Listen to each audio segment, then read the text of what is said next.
皆さんこんばんは。あんこキッチンにようこそ。今日の料理は小松菜とトマトのビネガーサラダです。今日の食材はこちらです。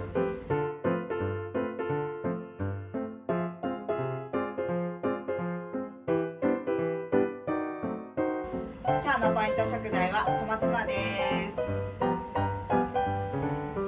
じゃん。小松菜はカルシウムが特に多く、骨粗しょう症やイライラを改善する効果があります。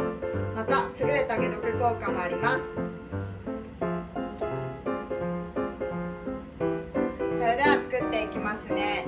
ボウルに小松菜、トマト、お酢、醤油、オリーブオイルを入れて和えていきます。小松菜ですね、こちら茹でて3センチ幅にカットしてあります。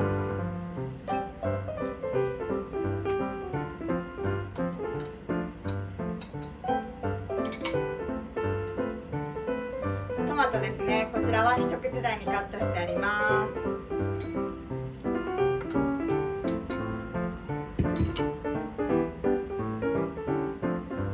オリーブオイルですね。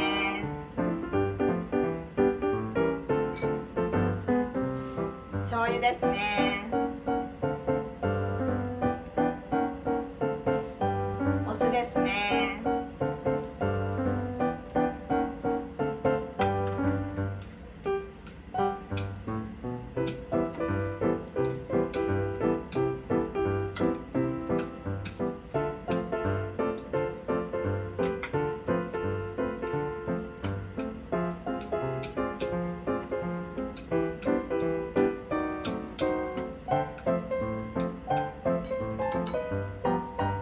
よく和えたら完成です。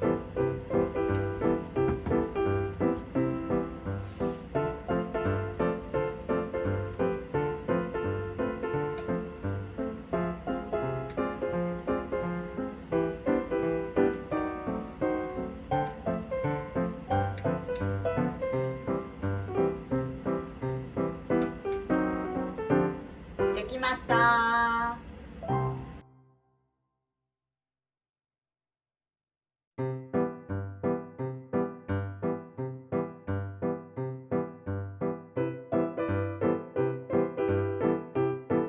今日も一日お疲れ様でした。